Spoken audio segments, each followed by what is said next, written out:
कश्मीर से लेकर कन्याकुमारी तक हिंदुओं पर हुए जुल्म की सारी कराहटें हर उस एक इंसान के कानों तक पहुंच उनके दिलों के टुकड़े कर दिए, जिसे हिंदू ही नहीं भारत के हर इंसान से लगाव था। हिंदुओं पर बेबस पर वो जुल्म ढाता रहा और वो बेबस लोग चुपचाप उसके सारे जुल्म को सहते रहे, लेकिन अब उस आतंक का हिसाब तय हो गया है। यासीन मलिक ने कश्मीर को बनाया जहन्नुम।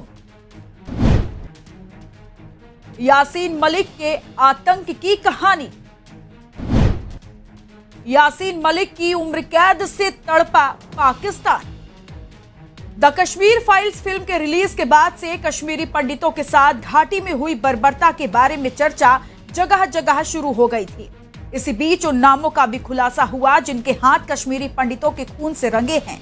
कई नाम आगे आए, लेकिन उनमें से एक नाम ऐसा रहा जिसने सभी को अपने आतंकी हरकतों से चौंका दिया था, जिसने कश्मीरी पंडितों से लेकर गृह मंत्री की बेटी के अपहरण की कहानी तक रची थी। उस शख्स को आप पहचान तो गए ही होंगे।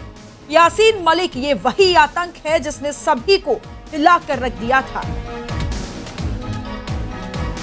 यासीन मलिक 1966 को श्रीनगर के मायसुमा इलाके में यासीन मलिक के पिता एक गुलाम कादिर मालिक सरकारी बस ड्राइवर थे।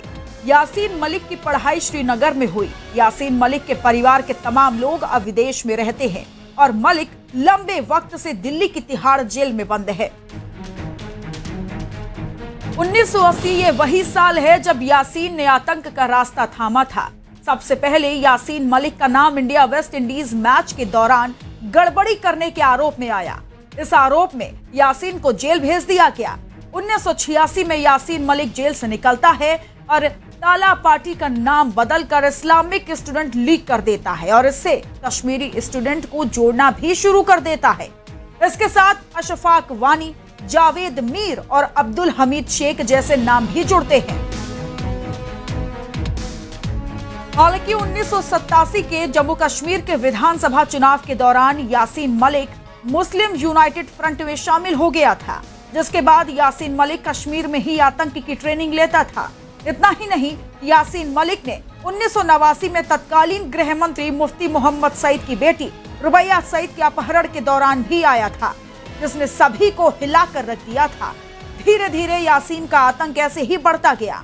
श्रीनगर में 4 जवानों की हत्या से लेकर कश्मीरी पंडितों के साथ यासीन ने कई जुल्म उठाए थे। साल 2016 में कश्मीर घाटी की हिंसा होती है। सरकार टेरर फंडिंग केस की जांच शुरू करती है, जिसमें यासीन मलिक को भी आरोपी बनाया जाता है। एनआईए की जांच के दौरान यासीन मलिक के खिलाफ कई अहम सबूत मिलते हैं। हालांकि कई अपराधों को अंजाम देने वाला यासीन को 25 मई 2022 को अदालत में स्पेशल जज एनआईए प्रवीण सिंह उसे उम्र कैद की सजा सुनाते हैं। उम्र कैद के ऐलान के बाद एक तरफ जहां हिंदुओं के चेहरे खुशी में तब्दील हो गए, उधर पाकिस्तान से लेकर यासीन के चेहरों में अलग ही मायूसी नजर आई थी। Bureau report R9 news.